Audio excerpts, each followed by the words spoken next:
Hey there, Brandon Splay here from ThirstGym.com. Today we're talking about an exercise called rhythm dumbbell squat jumps. All right, for this exercise, what you're gonna need are 2 dumbbells, and they need to be on the lighter side of things. So my recommendation is usually to use around 10% of your body weight, maybe 15 or 20% at the absolute most. The 10 to 15% range seems to be a sweet spot. Now, this is gonna be very similar to a weighted vertical jump. However, with a weighted vertical jump, we're usually going down to that power position to create our jump.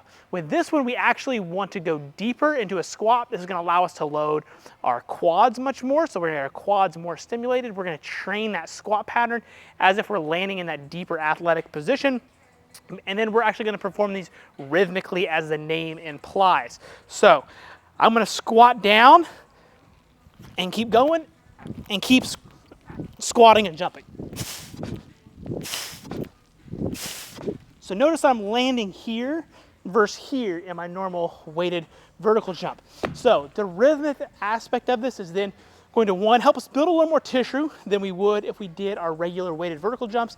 And like I mentioned, it's gonna get our quads more involved, and it's gonna teach us to decelerate and absorb and own that load that we've got here that we normally wouldn't have if we're just doing these body weight, right? So this is a different advanced plyometric progression. I don't use this exercise a ton with many of my athletes because most of them need to learn how to create breaks and stop.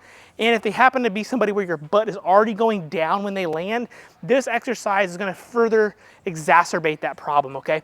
This works better for your athletes that are super stiff, and that load can hopefully help teach them to relax and get a little bit lower because they're landing super stiff. If we can teach them to get down here and build that squat pattern a little bit, load them up, we can get their quads a little bit more involved, and then we're gonna have a better overall vertical jump when we take these away and how things are going to be paired up. So my recommendation here is to do 3 to 6 sets of anywhere from 3 to 6 jumps. I like the volume to be a little bit higher with these because we are going to actually try to absorb that force. We know we're not going to get as high as we possibly can with like a weighted vertical jump. The goal here is just a little bit different in the adaptations that we're after in terms of force absorption. So if you haven't had any questions, let me know in the comment section below. Thanks. Have a great day.